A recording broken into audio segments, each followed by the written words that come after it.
Las palabras no solo describen la realidad. También la transforman y la conforman.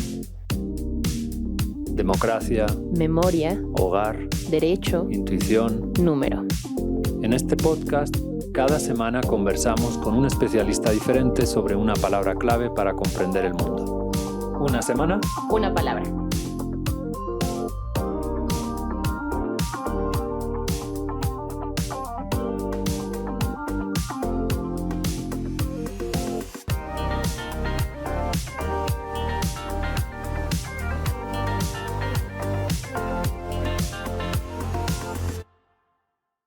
Las guerras del siglo XX dejaron 230 millones de muertos. Dice Alberti. Lo grito aquí, paz, y lo grito llenas de llanto las mejillas. Paz de pie, paz de rodillas, paz hasta el fin del infinito. No otra palabra, no otro acento, ni otro temblor entre las manos. Paz solamente, paz, hermano.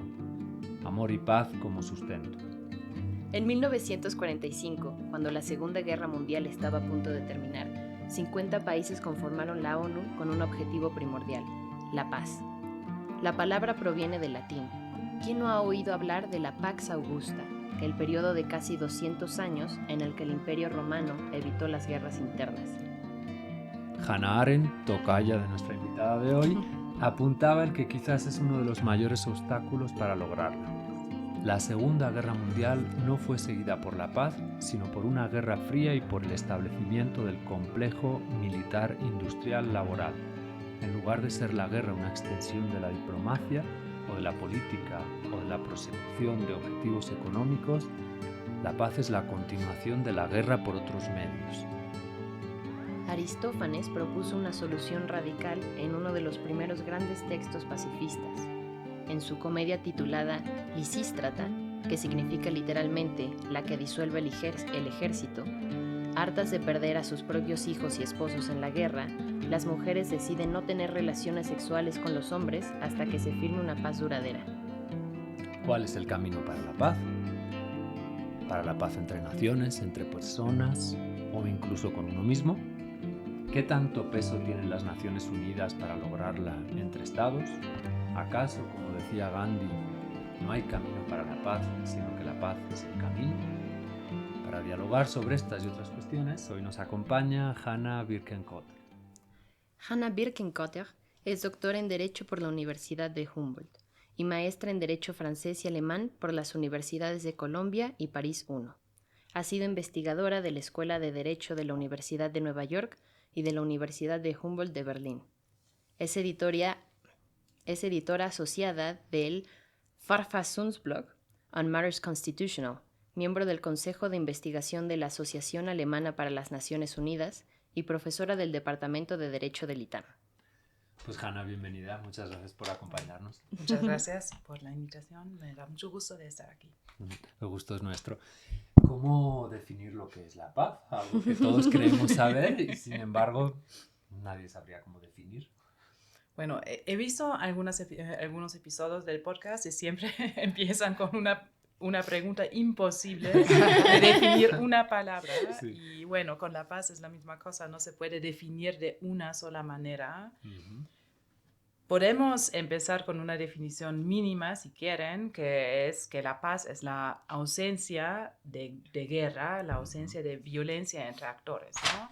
Pero entonces surgen más preguntas de definición, ¿qué tipo de violencia estamos hablando? ¿Qué tipo de actores estamos hablando? Si estamos hablando de las guerras, tú mencionaste las guerras del siglo XX, que dejaron 22 millones de muertos. Nosotros estamos pensando en guerras entre estados, y eso era como un poco la idea fundadora de la ONU, de terminar con las guerras entre países. Uh-huh. Pero la mayoría, sin embargo, de los conflictos armados que conocemos en el día de hoy no son guerras entre países, sino son conflictos internos, uh-huh, armados entre diferentes actores que también llevan a mucha violencia, a mucho sufrimiento, a muchos muertos, ¿no? Pero eso es una definición mínima, como lo dije, ¿no? Es una definición mínima de la ausencia de la violencia, una cosa que se ha definido como la paz negativa, ¿no? Ujú. Y luego hay también una noción de una paz positiva, que es una noción más amplia, que incluye una construcción activa de las condiciones necesarias para fomentar una cultura de paz. Es una cultura de prevención para que no haya más guerras en el futuro, ¿no? Y aquí hay nociones de derechos humanos, de la justicia social, de la igualdad, del desarrollo sostenible, y todos esos son objetivos que encontramos en la Carta de las Naciones Unidas. Entonces, me gustaría empezar con el preámbulo que dice: nosotros, los pueblos de las Naciones Unidas, resueltos a preservar a las generaciones venideras del flagelo de la guerra que 2 veces durante nuestra vida ha infligido a la humanidad sufrimientos indecibles. Y luego dice: con tales finalidades, hemos convenido a unir nuestras fuerzas para el mantenimiento de la paz y la seguridad internacionales, a asegurar mediante la aceptación de principios y la adopción de métodos que no se usará la fuerza armada. Y luego hay los objetivos en el artículo 1 que incluyen mantener la paz con medidas colectivas eficaces para prevenir y eliminar amenazas a la paz. Y eso incluye la protección de derechos humanos, el desarrollo de los países, de las sociedades, y la igualdad como un principio fundamental. O sea, que un pacifista tiene que ser activo. Ajá, no puede exacto. ser pasivo en este sentido. Exacto.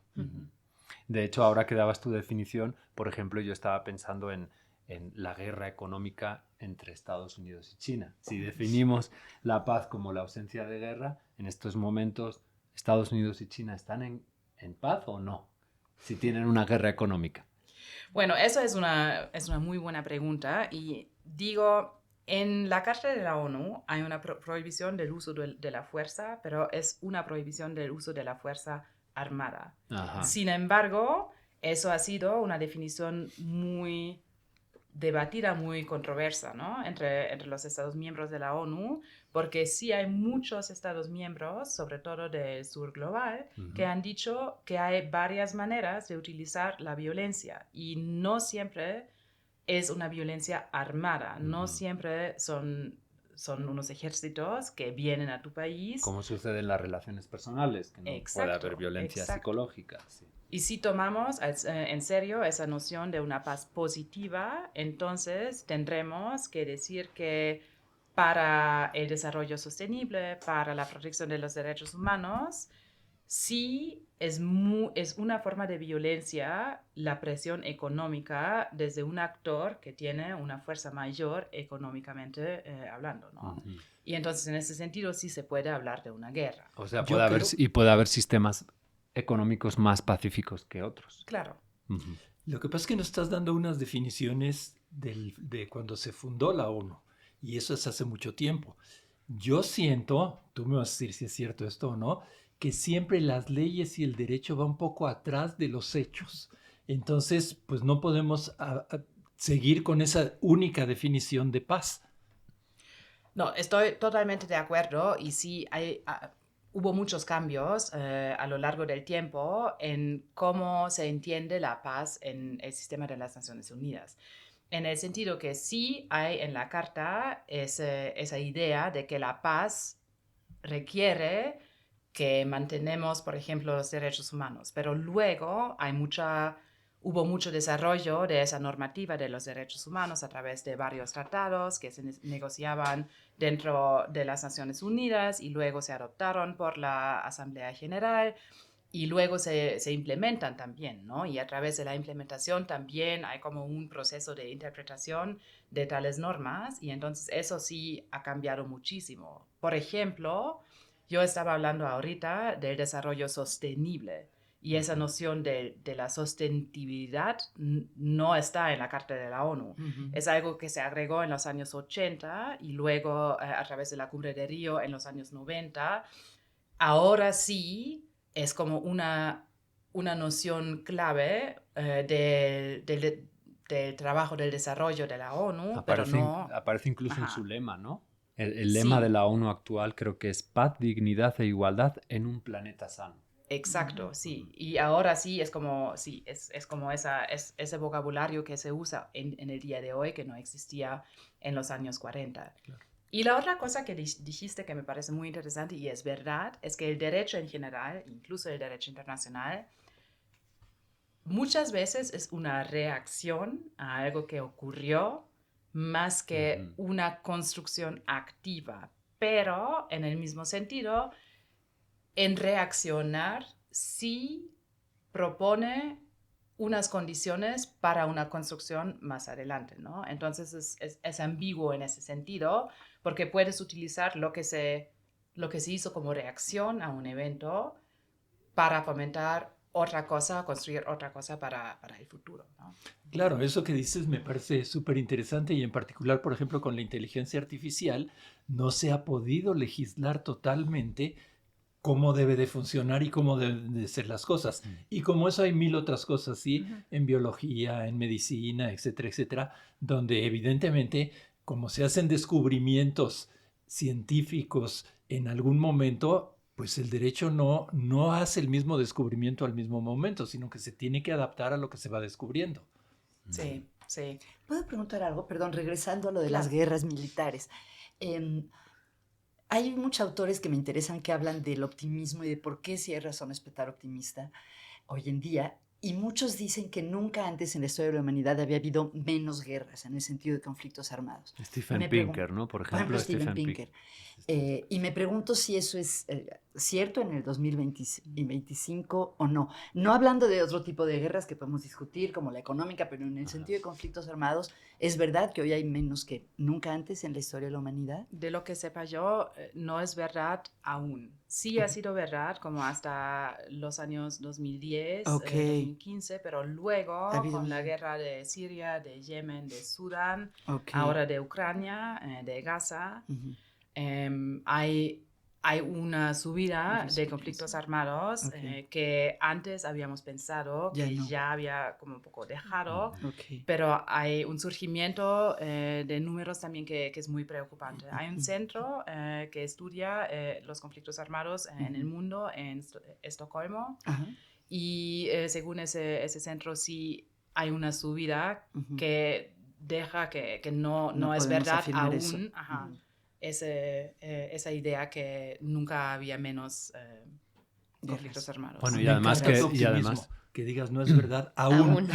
Eso me encanta, Claro. porque yo también soy bien Hace optimista. toda la diferencia. Claro. Y además que igual un conflicto en el pasado no generaba las mismas víctimas que en la actualidad, ¿no? O sea, no es una cuestión de número de conflictos, sino de número de víctimas en general, ¿no? Bueno, Los conflictos también, ¿no? Sí. O sea, Pero ahora el poder destructivo es mucho mayor, ¿no?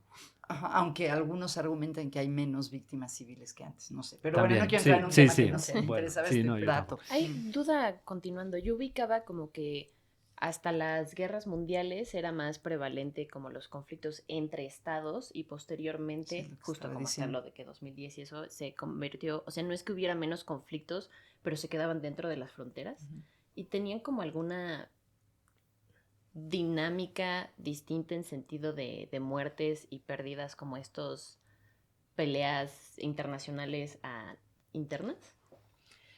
En términos de números de muertos, depende mucho del conflicto. Y depende mucho también la pregunta que hiciste sobre el tipo de muertes, si son miembros del ejército o muertos civiles.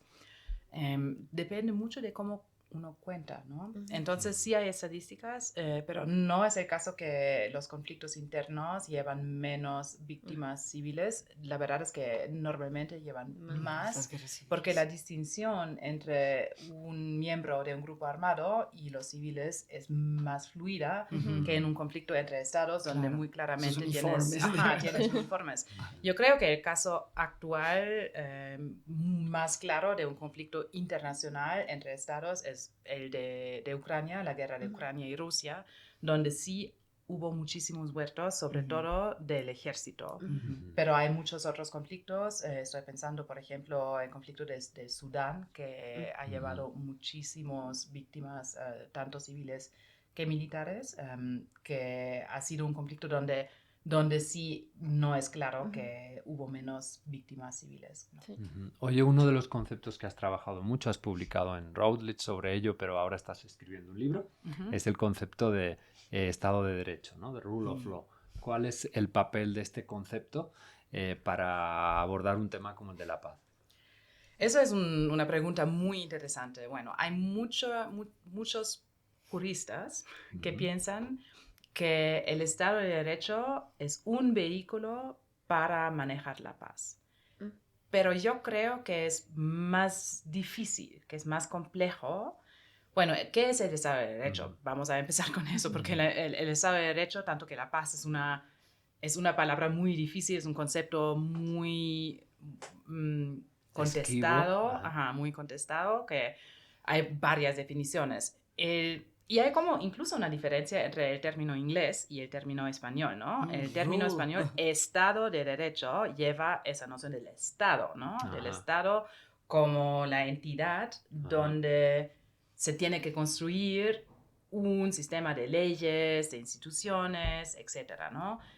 Mientras que el rule of law no lleva esa palabra del Estado, de la institución, sino es la idea que hay el derecho como una entidad abstracta que pueda como regular algo. El imperio de la ley. El imperio de la ley, exacto.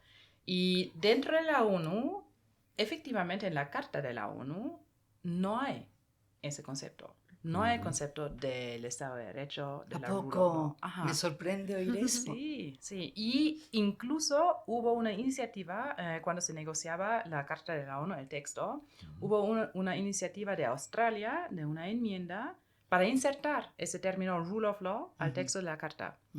Y no se hizo. No se hizo, entonces es intencional que no lleva la Carta esa palabra. Sin embargo, sí hay referencias al derecho internacional y a la justicia. Y entonces hay esa idea, pero la justicia no es el Estado de Derecho, ¿cierto? Es que la justicia es un concepto mucho más amplio, mucho más político que el Estado de Derecho. Entonces yo pienso que el derecho internacional, tener una normativa y discutir sobre qué puede ser esa normativa, tener negociaciones dentro de las Naciones Unidas sobre el derecho internacional, es muy importante para fomentar la paz. ¿Por qué? Porque mientras que los representantes de los estados se hablen, no hay conflicto armado normalmente. Hay diplomacia, hay como ese recurso a las herramientas de negociación y no hay conflicto armado. Una vez que se deje la conversación, normalmente sí hay conflicto armado. Pero al mismo tiempo, no es suficiente, ¿no? Como tener el derecho internacional, tener una normativa, no es suficiente para la paz. También necesitas otras cosas, necesitas unos actores que estén como, que se comprometen a implementar esa normativa. Entonces el Estado de Derecho no nos va a salvar. No pero, va a garantizar la paz, ¿no? Exacto. Sí, de hecho, esta era otra pregunta que tenía, pero bueno, luego te la hago. Carlos, ¿qué nos vas a contar hoy? Pues hoy todos tenemos ídolos en nuestra vida. Sí. Tú eres uno de los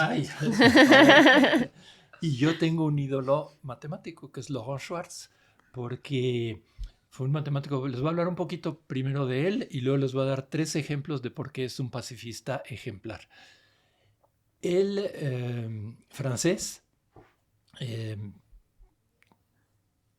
hizo en matemáticas algo que es ejemplar porque cambió todas las matemáticas completamente. Dio una visión de las matemáticas de tal manera que todas las funciones son derivables. No voy a explicar mucho más, sí, pero es algo fenomenal el trabajo que hizo. Por eso le dieron a él en 1950 la medalla Fields, que es el equivalente, entre comillas, equivalente, ¿sí?, al premio Nobel, el mayor premio que pueden dar en matemáticas, ¿sí? Y se lo dieron en 1950. También lo voy a poner aquí así de pasada, el año que yo nací. Y después, cuando yo me doctoré, me invitaron a París a dar una plática y él estaba en el auditorio. Entonces, bueno, Wow. independientemente de todo eso, sí, es un súper ídolo para mí. Pero les voy a contar por qué lo traigo a colación. En los años 30, 30 y tantos, él se afilió al Frente Popular Francés, Partido Socialista, dirigido por Léon Blum, que fue presidente, y tanto Inglaterra como Francia implementaron en ese momento su política de no intervención en la Guerra Civil Española. Schwartz se salió del partido precisamente porque no intervinieron para la paz en España, y él continuó pacíficamente ayudando a que hubiera una paz en España. Posteriormente, durante la Segunda Guerra Mundial, él también, bueno, origen judío, Schwartz, es muy curioso, se cambió el nombre para que no lo detectaran, y el nombre que se puso fue Monsieur Blanc, muy parecido al que se había puesto, que ya lo he contado aquí muchas veces, Sophie Germain, que ella se puso Monsieur Leblanc, y él se puso Monsieur Blanc, y estuvo en la resistencia en París trabajando muchísimo pacíficamente para que el conflicto se arreglara. Y la última de las tres cosas que hizo, que me parece también excepcional, es que posteriormente le tocó a él la guerra de Argelia, Francia y Argelia.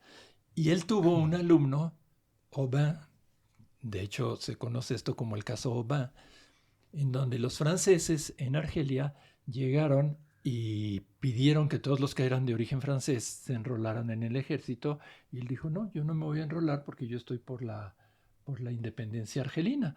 Y entonces los paracaidistas llegaron a su casa, se lo llevaron, en fin. ¿Al alumno o a él? Al alumno. Ajá. Lo mataron. Ay. Pero el alumno estaba haciendo la tesis con él.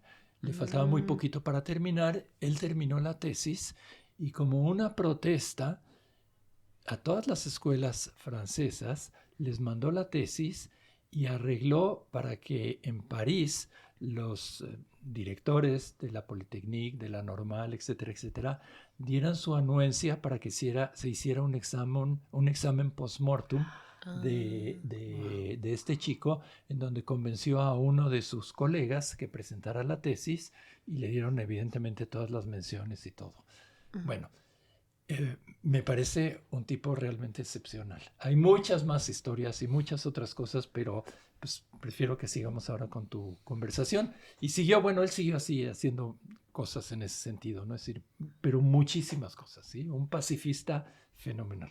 Y un matemático, pues ya les digo, de primera línea. Qué historia tan conmovedora. Sí. A veces oímos la palabra promover, garantizar la paz. Y yo me pregunto, bueno, ¿los estados deben promover o garantizar la paz en su interior? ¿La ONU debe promover la paz, garantizarla?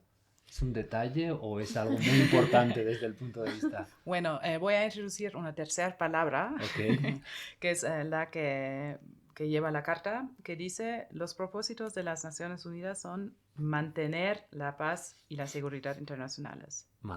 Mantener la paz. Entonces, la idea es que una vez que hay una paz, es el propósito de la ONU mantenerlo. Entonces, por eso ha sido como un poco la postura de la ONU cuando lleva, por ejemplo, unas misiones como de mantenimiento de la paz. La idea es que primero tienen que tener paz, y luego la ONU puede poner en place como unas medidas para mantenerlo. Pero es la tarea de los actores que están en el conflicto de llegar hacia una paz, ¿no? Es que la ONU puede mediar, puede actuar como un mediador, pero no puede forzar los actores de de llegar a una paz. Eso es una cosa que sí tienen que hacer los actores, ¿no? ¿Cuáles crees que han sido los grandes logros y los grandes fracasos de la ONU en estos 80 años? Uy, en los 80 años. En los 80 años. Bueno, momentos heroicos que ha tenido y momentos para el olvido. Un gran logro ha sido que nunca hemos tenido una guerra nuclear. Wow. No es un logro en sí solamente de la ONU. Entonces, bueno, hay un tratado muy importante de la proliferación. Es una palabra muy difícil, pero sí muy importante. Entonces, ese tratado de la no proliferación no es un tratado que se ha negociado dentro de la ONU. Entonces, en ese sentido, no ha sido solamente un logro de la ONU, pero sí ha sido un logro que nunca se han utilizado las armas nucleares en un conflicto armado después de la Segunda Guerra Mundial, ¿no? Otro gran logro y algo que se ha olvidado un poco, creo, han sido dos conflictos en los años 80 los años 80. Uno es la independencia de Namibia, que Namibia durante muchos años ha sido ocupado por Sudáfrica, ¿no? Y la ONU, desde los años 60, 70, ha emitido un número de resoluciones, tanto de la Asamblea General y del Consejo de Seguridad, y nunca ha parado.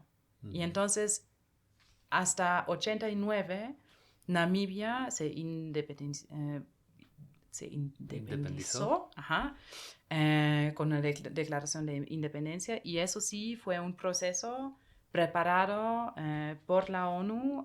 Hubo un enviado especial de la ONU muy importante, un finlandés, Martti Ahtisaari, que ha sido muy importante en ese proceso. Entonces, eso sí es un gran logro. Otro logro, de hecho, aquí viene México, porque el acuerdo importante es el acuerdo de Chapultepec, ha sido la paz en El Salvador. Y luego la ONU envió una misión de derechos humanos y una misión de mantenimiento de la paz a El Salvador. Y eso, bueno, El Salvador en el día de hoy, digamos que la situación es complicada, por decirlo así, por lo menos. Pero en los años 90 sí hubo una paz que se logró a través de un proceso de negociación muy grande. Sin embargo, también vemos los grandes fracasos en los años 90. Los grandes fracasos han sido los dos genocidios de los años 90. El genocidio de los Tutsis en Ruanda, donde hubo una misión de paz de la ONU con un contingente de Bélgica muy grande, que se fueron, porque la situación era tan difícil y tan violenta y no tenían un mandato para intervenir, y entonces los soldados de la ONU se fueron. Y luego hubo un genocidio terrible, muy violento, que la ONU no pudo parar. Otro genocidio es el genocidio de Srebrenica en ex-Yugoslavia en el 95. Y la ONU, después de años, había mandado unas misiones de paz a la ex-Yugoslavia, a Bosnia, y incluso en esa situación no hicieron nada, no pararon a ese genocidio, a la mata de miles de personas bosniacos, y esas dos cosas han sido dos fracasos importantes y muy, bueno, no sé, trágicos, imposibles de la ONU. Y eso empezó un proceso que todavía no tenemos como un logro en sí, sobre qué hacemos en situaciones de crímenes tan atroces, de lesa humanidad, de genocidio, de crímenes de guerra a gran escala. Y hubo todo un debate sobre un concepto que se llama la responsabilidad de proteger. Y la idea es que cada estado tiene una responsabilidad de proteger a los derechos humanos de sus propios pueblos, pero luego, si un estado falla en honrar esa responsabilidad, incluso si un estado está matando a una población civil Entonces es la responsabilidad de la comunidad internacional de intervenir.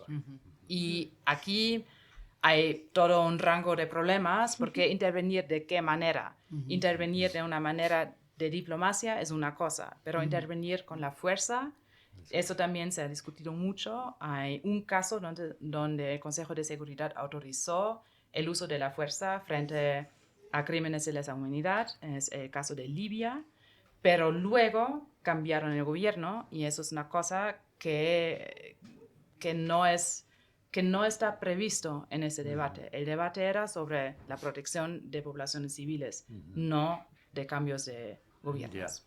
Yo tengo una pregunta. A mí la ONU me parece una gran idea, pero me parece que ya nadie le hace caso, que le hacen muy poco caso. No, digo, tú eres la que sabe sobre eso, ¿sí? Pero siento que que al principio lo escuchaban, participaba la gente, etcétera. Pero creo que cada vez más los países, los acuerdos internacionales les hacen menos caso.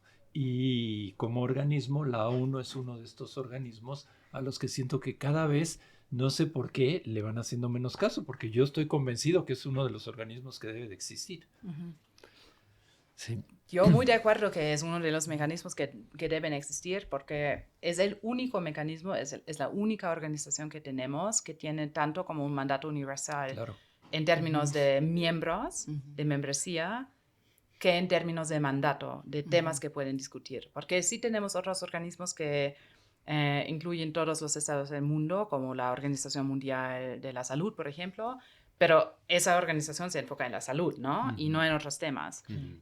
Y luego tenemos organizaciones regionales que tratan todos los temas. Bueno, aquí en las Américas, la Organización de los Estados Americanos, ¿no? O la Unión Europea, la Unión Africana, pero no hay otra organización mundial, universal, en términos tanto de estados miembros que en temas. Pero al mismo tiempo, la verdad es que es una buena pregunta si los estados le hacen menos caso ahora a la ONU que anteriormente. Porque en el 45, 46, 47, todo el sistema del mantenimiento de la paz, hubo incluso la idea de una fuerza armada de la ONU. Eso nunca se realizó. Entonces, desde el principio, los estados no le hicieron caso. Entonces, yo creo que en el día de hoy, es otra cosa que tenemos que tener en cuenta, tenemos mucha más normatividad internacional. Tenemos más de 500 tratados que están depositados con la ONU, con la Secretaría de la ONU. Y en muchos temas, ¿no? Como en el derecho del mar, en el derecho ambiental, derechos humanos, derecho de la aviación civil. Eso es un buen ejemplo donde sí, los estados sí le hacen caso. Entonces, creo que en el debate público uno siempre se enfoca en los casos donde la ONU no interviene, donde no se logra un acuerdo, donde no hay un éxito. Y no se enfocan en los otros casos donde sí los estados le hacen caso a la ONU. La mayoría de los estados miembros lo hacen. Como en todos los episodios, Julia ha salido a preguntar. ¿Qué es algo que te hace sentir en paz y por qué? Me hace sentir en paz que, aunque llego todos los días a mi casa muy noche, que mi familia me está esperando y que podemos pasar un tiempo juntos, cenando y platicándonos lo que pasó en el día. Gracias. Cuando sé que di todo de mí mismo en mis actividades, me hace sentir tranquilo conmigo mismo, me hace sentir en paz. Hacer mi deporte favorito porque pues, siento que te distraes y aparte como convives con amigos, pues te diviertes. Si no piensas en cosas como, pues sí, te diviertes, vaya. Gracias. A mí lo que me hace sentir en paz es estar con mis amigos y jugar fútbol, porque yo sé que aquí siempre puedo divertirme y pasármelo muy bien. Yo creo que mis amigos, porque pues cuando estoy con ellos me la paso muy bien y la verdad me relajo mucho con ellos. Estar en silencio, ya que me permite pensar en mí y ordenar mi vida. Gracias. ¿Qué y por qué te hace sentir paz o te da paz? ¿Qué te da paz? La música. La música. Sí. ¿Alguna música concreta que nos recomiendes el día ese que estamos todos nerviosos? No sé si la recomendaría, la verdad, porque sí, a mí me gusta mucho la música clásica, sí. Sí. También, bueno, cuando me integré al ICAM... Wagner para Wagner, digo, no. para sentirse... No, yo soy más de Bach. Ok, Bach. Sí, o de Brahms. Okay. Pero sí. Una pregunta igual en ese sentido. ¿Tú vives en paz? Uf, gracias. ¿Con mí misma? ¿Y con tu entorno? Bueno, con mí misma la mayoría del tiempo sí. Bueno, todos tenemos como días donde no nos sentimos en paz. Veo que el mundo ahorita lo veo muy poco en paz. Yo creo que sí estamos en un punto de inflexión que me preocupa mucho, porque sí siento que las sociedades cada vez se ven menos en paz. No sé si menos, pero sí estamos en un punto donde veo los conflictos más pronunciados que de lo que he vivido cuando era más joven. ¿O porque los entiendes más? Tal vez puede ser. Sí, eso es, por eso digo, no sé, a mí me siento rara decir que anteriormente todo era mejor, porque en muchas ocasiones no era el caso, era solamente porque no sabíamos. No sabía. Exactamente, por eso te pregunté si es porque entiendes más. Sí, puede ser, la verdad sí. Ya que Carlos abrió este tema, la paz viene de adentro, no la busques afuera, dice Buda. La paz no puede mantenerse por la fuerza, solamente puede alcanzarse por medios del entendimiento. Albert Einstein. Si no estamos en paz con nosotros mismos, no podemos guiar a otros en la búsqueda de la paz, dijo Confucio. Si te sientes deprimido, estás viviendo en el pasado. Si te sientes ansioso, estás viviendo en el futuro. Si te sientes en paz, estás viviendo en el presente. Lao Tzu. Bueno, Margarita, a ver, ¿cómo logramos estar en paz para promover la paz? ¿Qué nos traes hoy? Bueno, traía varias cosas. Uno, me gustó mucho lo que decía Hannah de la paz positiva, porque hay grandes paralelos con otros fenómenos, como la salud, por ejemplo, que la salud no es solo la ausencia de la enfermedad, sino más que eso. Y en cuanto a la felicidad o el bienestar, se habla mucho que no es lo mismo no estar deprimido que estar realmente pleno y bien. Y la propia ONU, en sus objetivos del desarrollo 2030, uno de sus objetivos es el bienestar, ¿no? Y se refiere a esta parte, además de lo material, el bienestar subjetivo de las personas. Y se me hace muy curioso que cuando se hacen encuestas de qué es la felicidad para ti, muchas personas usan ese término, como la paz, ¿no? Sentirme en paz. Y no sé, Marina, se me hace curioso, yo siento que hay como una cosa generacional. Cuando veo en Instagram y cosas así, mucha gente joven, cuando algo le gusta o tiene una buena relación, pone qué paz. Como que lo de qué paz es algo que en mi época, hablando de...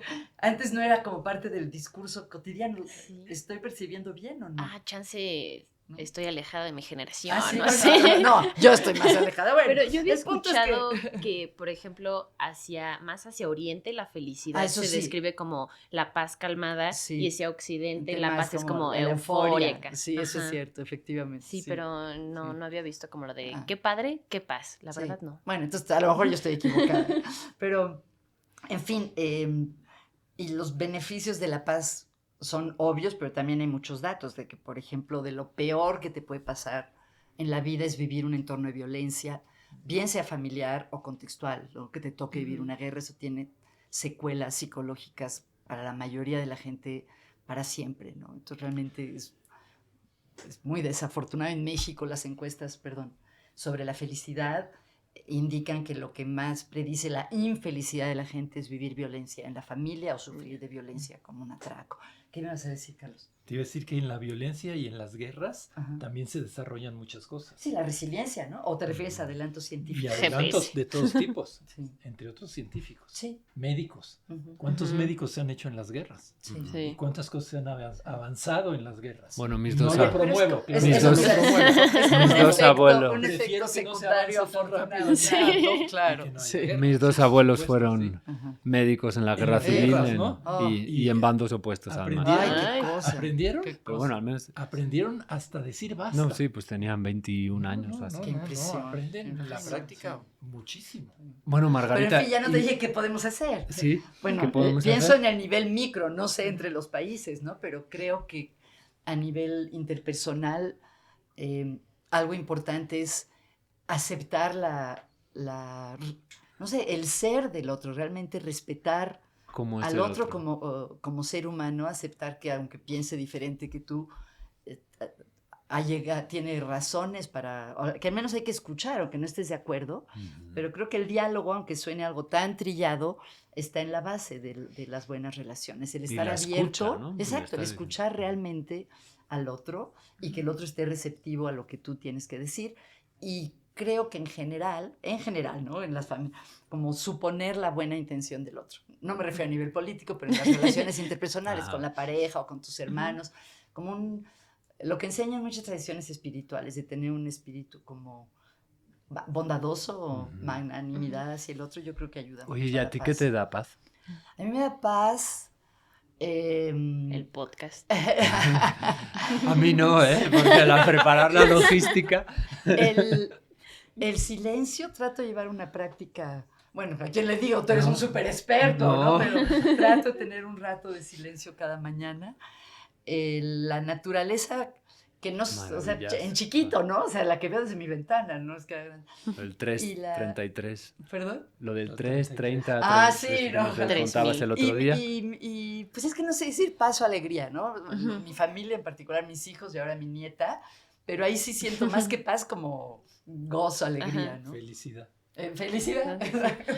Margarita pregunta, por chisme, ¿por qué tantas personas terminan como tomando la decisión de sí quedarse en relaciones violentas? Pues creo que hay muchas razones. Una muy importante es la económica, sobre todo las mujeres. La mayoría de las mujeres que no se van de una relación violenta es porque económicamente es desastroso. También por la propia dinámica de la relación, que está llena de amenazas, de que mato a nuestros hijos, o sea, por miedo fundamentado. Yo pienso que esas son las más importantes. También hay gente que piensa que hay, no sé, una necesidad psicológica que en el fondo yo no creo que eso, yo no me convence tanto, creo que es más bien por sentirse imposibilitadas para salir. O por convicciones también religiosas de que hay que aguantarlo todo, ¿no? No sé. Oye, Hanna, ¿cuáles crees que son los grandes desafíos de la ONU y qué lemas, así como estos lemas personales, nos pueden servir a nosotros para estar en paz? ¿Qué lemas pues, más universales podrían ayudar o podrían servir de guía a su política? Es una gran pregunta. Muy difícil. Perdón, Hanna. Sí, solamente hay preguntas muy fáciles en este podcast. Bueno, digo... O sea, grandes desafíos. La ONU este año está cumpliendo 80 años y la realidad del mundo es una realidad muy diferente de la realidad del 45, claro, ¿no? Bueno, la ONU ha crecido mucho en términos de estados miembros, en términos de sus temas. ¿Cuántos estados hay? Prácticamente todos los... Bueno, estuvieron 50 estados en San Francisco a negociar la carta. Luego se unió, ¿cómo se dice? Polonia, se unió como miembro fundador. No estuvo en San Francisco, pero sí ratificó la carta en el 45. Entonces, la ONU empezó con 51 estados miembros. El día de hoy tenemos 193. Son casi todos los estados del mundo, pero sí hay unos estados que no están en la ONU. Puede ser por razones políticas, es el caso de Palestina. Puede ser por razones porque son muy pequeños como Cook Islands, por ejemplo, que sí son parte de la Convención Marco sobre el Cambio Climático, pero no hacen parte de la Carta de la ONU. Pero casi todos los estados del mundo sí están en las Naciones Unidas. Bueno, no te estoy dejando responder. Para pertenecer a la ONU. ¿Qué hace falta? Bueno, tienes que ser recomendado por el Consejo de Seguridad, y en el Consejo de Seguridad hay 5 estados con veto, que son Rusia, China, Estados Unidos, Reino Unido y Francia. Y entonces, por eso, Palestina, por ejemplo, no logra obtener esa recomendación del Consejo de Seguridad. Luego hay un voto de la Asamblea General. Además también el nombre, ¿no? Naciones Unidas, y uno pensaría Estados Unidos realmente, porque naciones, pues Tíbet es una nación, aunque no se haya podido integrar, ¿no? Sí. Bueno, pero nos estabas diciendo, entonces el gran desafío es el gran cambio contextual, entonces, sociológico. Sí. Entonces hay ese gran cambio contextual, y la ONU, y eso sí lo veo como un problema muy fundamental. La entidad clave de la ONU son los estados. Pero hay mucho más actores que están participando en los procesos, pero no a la misma altura que los estados. Y sí, eso sí es un tema muy grave, porque hay una variedad de actores en la gobernanza global del día de hoy que no se refleja en la estructura estatal, interestatal de la ONU. Eso es un gran desafío. Por ejemplo. No entendí eso. Bueno, por ejemplo, si estamos pensando, por ejemplo, en el tema de protección del ambiente o derechos humanos, unos actores muy importantes son las empresas transnacionales, ¿no? Que son muy importantes para tanto proteger el ambiente, el medio ambiente, que los derechos humanos. Pero esos actores no son actores que sí participan, pero no participan a la misma altura que los estados, no tienen como el mismo papel en la ONU, no se regula a través de los estados, y eso no funciona en un mundo donde una empresa transnacional actúa a través de los estados, no solamente en un estado. Entonces, eso es un ejemplo. Buen ejemplo, gracias. Otro desafío muy pertinente en el día de hoy es el presupuesto. Porque Estados Unidos, con el gobierno actual que tenemos, que tienen ellos, sí, tienes toda la razón, que tienen, pero afecta a todos, la verdad sí. Y bueno, han dejado de pagar a muchos organismos y programas de la ONU, y eso sí ha sido un gran tema, porque hay muchos programas, hay muchas acciones de la ONU que no se pueden llevar a cabo, incluso como como asegurar la seguridad alimentaria en varios países, asegurar unas campañas de vacunas, por ejemplo, la Organización Mundial de la Salud. ¿Se puede dar de baja a un país por no pagar? Es decir, como no paga, a Estados Unidos no creo. Puedes. No, bueno, entonces eso es importante. Es decir, te tienen que admitir y tienes que pagar tu como cuota. un club. No hay manera de bajar, y la idea eso es intencional también. No hay una norma en la Carta de la ONU para darse de baja, porque la idea es que es mejor tener el Estado dentro de la ONU que no. Pero sí hay el artículo 19 que se puede suspender el voto de un Estado que no paga en la Asamblea General. Pero bueno, no todos pagan lo mismo, ¿no? Sí, no todos pagan lo mismo. Es normal. Eso es normal, y eso es justo también. Claro. Porque no debería pagar, no sé, Tuvalu lo mismo que Alemania, por ejemplo. Digo, a mí me parece muy justo, muy lógico que no todos pagan lo mismo. Pero sí, los Estados Unidos han sido uno de los más importantes fuentes de financiamiento para la ONU, y ahora también es una cuestión política, ¿no? Pero ¿y cuánto debería pagar cada estado? ¿Eso está escrito en las...? No es escrito, se acuerda en la Asamblea General, y hay como 2 tipos de pago. Hay el pago obligatorio, que es, no sé la terminológica en español, pero En inglés se habla de assessed contributions y los assessed contributions se hacen a través del poder económico de cada país y también depende un poco de la voluntad de cada país. Por ejemplo, Japón históricamente ha sido muy importante para financiar la ONU, más importante de su tamaño. Ajá.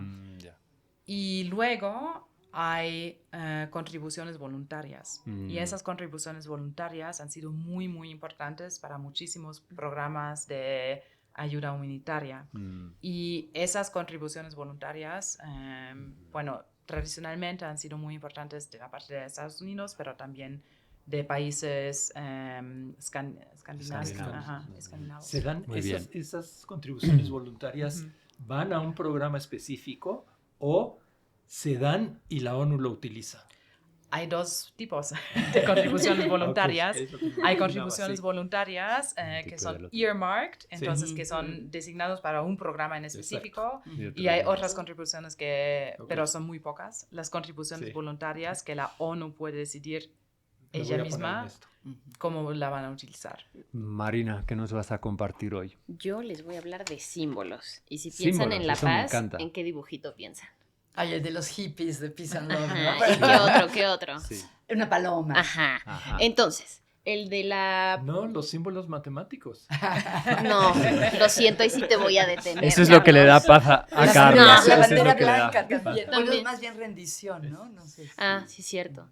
Pero bueno, la paloma blanca de La Paz viene, o sea, desde el Génesis, la historia de Noé, cuando ya pasa toda la tormenta, llega la paloma y creo que carga la hoja de olivo. ¿No? Ajá, y entonces es como símbolo de la paz y la reconciliación y todo eso. Y también, justo, pero o sea, también está, que es el... The Holy Spirit. El Espíritu Santo. Gracias, perdón. Yo siempre me he preguntado por qué Dios escogería al pájaro menos grácil del mundo. Ay, no son feas las palomas. Pero no son muy gráciles. Bueno, se dice que... Los ruidos que hacen son insoportables. Sí. Pero se dice que aman eternamente, ¿no? Está bonito, ¿no? Pero ¿has visto la poca dedicación que le dan a sus nidos? No han me he de ser muy fijado buenos tanto. padres. Pero bueno, entonces desde ahí ya viene el símbolo de la paloma blanca. Lo de la rama del olivo también es bastante viejo. Era uno de los atributos de la diosa griega Irene y también representaba como la abundancia y como el triunfo sobre los malos espíritus. Y Irene significa paz. Y en la antigua Grecia y Roma a veces se intercambiaban justo las ramas de olivo como una oferta de paz tras una batalla. Y si bien estos dos símbolos y unidos son viejísimos, en realidad se terminan popularizando más después de la Segunda Guerra Mundial.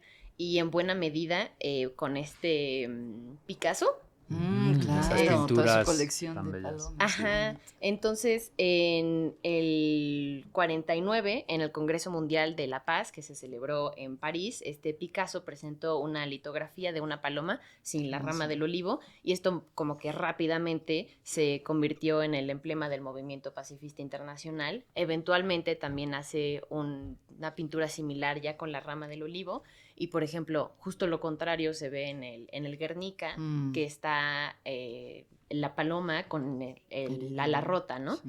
Y luego justo el simbolito del Peace and Love, así con los tres palitos. ¿De dónde viene ese? Ese es de un inglés, Gerald Holtom. Lo hace en el 58, era un diseñador gráfico y era para la campaña de apoyo al desarme nuclear. Este símbolo termina explotando en los 60s y más con el movimiento hippie, y las tres líneas dentro del círculo representan las letras D y N, desarme nuclear, pero en el alfabeto de semáforo, que es el de los brazos y las banderas. Entonces la letra N es con los dos brazos extendidos hacia abajo, en diagonal, y la D es un brazo pegado hacia la pierna y el otro extendido. Qué padre. Y como por la simplicidad del símbolo fue que se pudo crecer tanto. Qué interesante. Y eventualmente se retomó aún más en Estados Unidos con la guerra de Vietnam. Y el otro, que yo no lo ubicaba tanto, pero como la paloma blanca, en Japón se llega a utilizar la grulla blanca de origami, sobre todo, y se supone que hay una leyenda de que quien logre hacer 1000 grullas blancas y unirlas con un hilo, se le cumple un deseo. Y esta historia como de la grulla blanca se popularizó después por una niña, Sadako Sasaki, que fue a los como 2-3 años, sobrevive a Hiroshima y a los 11-12 le diagnostican leucemia, pero terminal, ¿no? Entonces en el hospital se puso a hacer las 1000 grullas. ¿Ella o alguien para ella? Ella, y con familiares y eso, y hay 2 versiones distintas. Una es que se quedó como en las 640 grullas y después las otras, sus familiares y otros niños de su escuela terminaron de hacerlas y la enterraron con las grullas. La otra es que en realidad hizo como 1400 grullas y fue como durante todo ese tiempo, y con eso se popularizó también, o sea, como la idea de paz y el sufrimiento de los inocentes. Y ya, se me hizo muy interesante enterarme de esos. Muy bien, pues interesante saber el origen del símbolo de la paz. Sí, muy interesante. Sí. Yo lo usé hasta cansarme. Sí. Lo tengo. Hay que continuarlo ¿Sí? usando. Sí. Sí, pues se nos va acabando el tiempo, pero queríamos preguntarte sobre tu libro. ¿Cuál sería el abstract del mismo y cuándo va a poderse leer? Sobre el Estado de Derecho en la ONU. En el que estás trabajando, Sí. entiendo. Bueno, ese libro va, como digo, voy a empezar nuevamente, porque la verdad es que sí, estoy pensando mucho en inglés sobre el libro, que Okay. sí me hace un poco difícil, como, ¿cómo se dice trace? Pues marca. es como ir hacia atrás buscando los... Sí, ajá. Rastrear. Rastrear. Eso. Aquí vamos, sí, bueno, sí. Entonces, sí, ese libro rastrea un poco cómo surgió esa palabra, esa noción del Estado de Derecho en la ONU. Si vas a la página de la ONU hoy, vas a encontrar mucho la palabra rule of law. Okay. Pero, como lo dije anteriormente, no está en la Carta de la ONU. Y entonces eso incluso intencionalmente no está, porque hubo sí esa iniciativa, ¿no? ¿Y por qué? ¿Por qué no está? Eso no se puede saber al 100%, pero la idea era un poco que para mantener la paz y la justicia, el derecho sí era un factor importante, pero no es el único factor. Entonces sí, la ONU, como comparándola, por ejemplo, con la Sociedad de las Naciones, era más política. Era más un organismo de negociación, de diplomacia, pero también de derecho, pero como con esa dimensión de justicia y de diplomacia política. Y entonces eso sí era una de las razones, creo. Y bueno, entonces surgió esa noción de la rule of law en los años 90 y sobre todo vinculado a los derechos humanos y a la implementación de los derechos humanos. Y lo que hago es demostrar que eso era por una iniciativa de la Secretaría, que la Secretaría era el actor para darle a esa noción abstracta del Estado de Derecho un significado, dijimos, vinculado a la protección de los derechos humanos. Y con esa palabra, que es una palabra que suena muy bien y que no hay gente que dice, yo soy en contra del Estado de Derecho. Nadie sabe qué exactamente es el Estado de Derecho. ¿Un pero anarquista? Puede ser. Puede ser, pero un anarquista... Algunos políticos mexicanos. Incluso no estoy segura si un anarquista anglófono diría, I'm against the rule of law. Ya. Entonces eso porque, y el debate en la ONU sí se lleva a cabo en el idioma inglés. Ajá.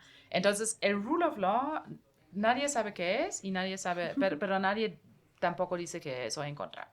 Y entonces la Secretaría lo que hace es que toma esa noción rule of law y dice, bueno, nosotros lo entendimos como un vehículo para la implementación de los derechos humanos y implica un rango de instituciones que vamos a asistir a los Estados miembros de construir adentro de sus estados. Entonces, ¿qué implica eso? Cortes, administración, leyes que son en acuerdo con la normativa internacional de derechos humanos, y todo eso amplía el poder de la Secretaría. Entonces, lo que hago en el libro es de rastrear esa historia. Entonces, es tanto una historia de la noción del Estado de Derecho dentro de la ONU, pero también de la historia de la ONU en sí, que se ha transformado de un organismo internacional enfocado en la negociación entre estados, y sigue siendo eso, pero al mismo tiempo ha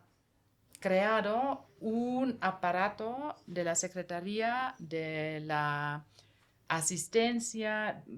Dentro de la ONU se habla de actividades operacionales que están en el campo, que es mucho más que un foro de estados. Entonces, eso es la historia que cuento en mi libro. ¿Cuándo va a aparecer? ¿Quién sabe? Apúrate. Ojalá el próximo año. Sí, qué padre. Bueno, pues muchísimas gracias. Gracias, Ana, por habernos acompañado hoy. Bueno, muchísimas gracias a ustedes. Ha sido un placer conversar con ustedes. Dice el poema de Jorge Carrera Andrade titulado Hombre Planetario 20. Vendrá un día más puro que los otros. Estallará la paz sobre la tierra como un sol de cristal. Un fulgor nuevo envolverá las cosas. Los hombres cantarán en los caminos, libres ya de la muerte solapada. El trigo crecerá sobre los restos de las armas destruidas, y nadie verterá la sangre de su hermano. El mundo será entonces de las fuentes y las espigas, que impondrán su imperio de abundancia y frescura sin fronteras. Los ancianos tan solo, en el domingo de su vida apacible, esperarán la muerte natural, fin de jornada, paisaje más hermoso que el poniente. Que conversaciones como la de hoy con nuestra invitada especial, Hannah Birkenkotter, y nuestros amigos de siempre nos hagan caminar por el sendero del guerrero pacífico, cuya meta es sin duda una de las más dulces frutas de la vida, la paz. Una semana. Una palabra.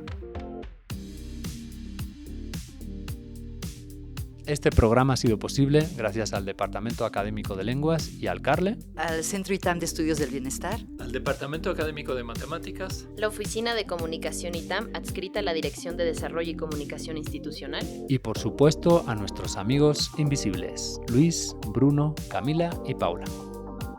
Una semana. Una palabra.